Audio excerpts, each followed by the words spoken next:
Hey, I'm Teresa Shecker, and I want to apologize in advance for my lighting and kind of the informal nature of this video, but I have COVID and I am recovering from surgery, and so I just don't feel that great. And I'm also kind of losing my voice from both situations, but I'm doing my best this week. So I had begun my research for this week's video earlier this week, and I'm finishing it out since surgery. So a little discombobulated this week, but again, I'm Teresa Shecker.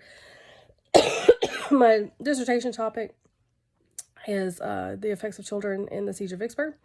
And this week I looked at a chapter found in the Oxford Online Database in a book chapter called I Have Borne It All Very Cheerfully So Far.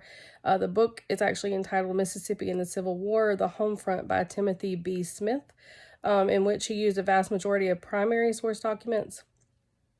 He cites a story of a little girl called Lida Lord. She was the pastor's daughter, and they were seeking refuge in the basement of their church, in which her mom was trying to comfort her, and her mom said, "God will protect us, dear child." And the little girl was so scared that she said, "But Mama, I'm afraid God died too." Well, in her little southern drawl, she said, "I's afraid God killed too." And so a different story that was told was Annie Clark, who was the daughter of Governor Charles Clark, who was the governor of Mississippi. Her father was wounded twice, captured, then imprisoned at the end of the war. Her family was put on watch, and federal troops killed her squirrel. Why they did this, I don't really know. But they killed her squirrels. That was one of the only things she had left, her little pet squirrel. His name was Brownie, but they actually killed her squirrel. Why? I don't know.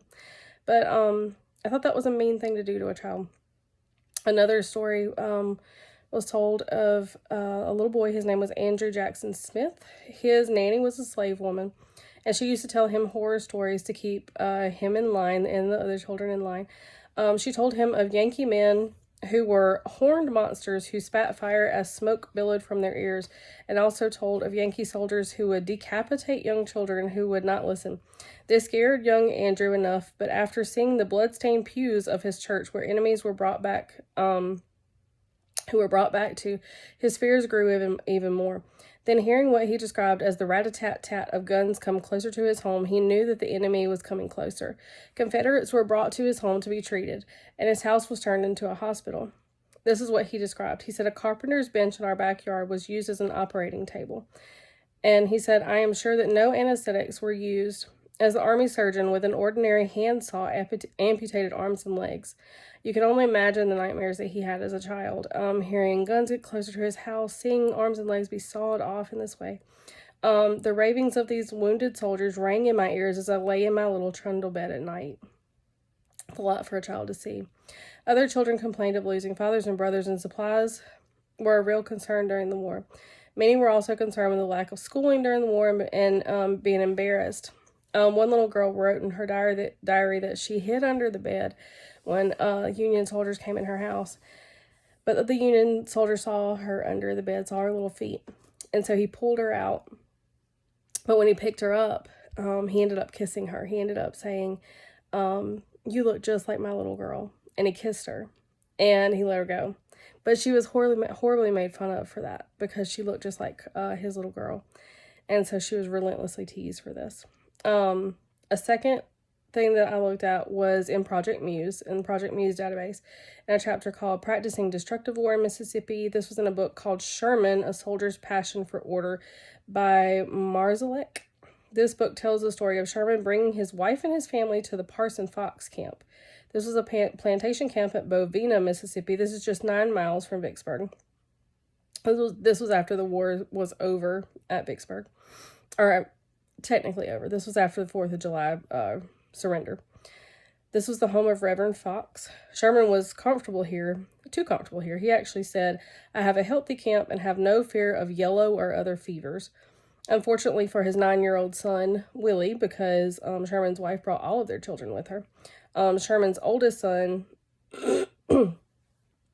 unfortunately for 9-year-old Willie, Sherman's oldest son,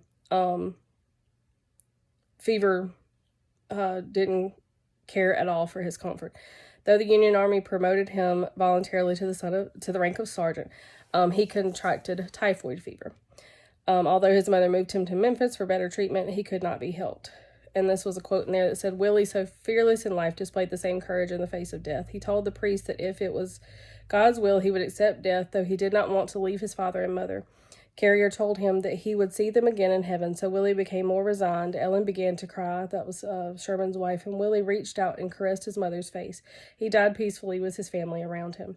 The last article I looked at was a letter from the front, Vicksburg, 1863, by Eric Ewald. This was a letter home to the family of Joseph B. Gossett. Gossett was a soldier in the Indiana 8th Infantry Company F. Gossett was just 22 years old when he wrote this letter. Even though he's a little older than most that I've looked at, he wrote home on June 6, 1863, and died 10 days later. He is buried at the Vicksburg Military Cemetery, Section G, grave 4809. He writes of battles already fought in Port Gibson, Edwards Depot, and Black River, and he says he tired of war and not having good food. This short letter speaks volumes of the hardships of war. Thank you.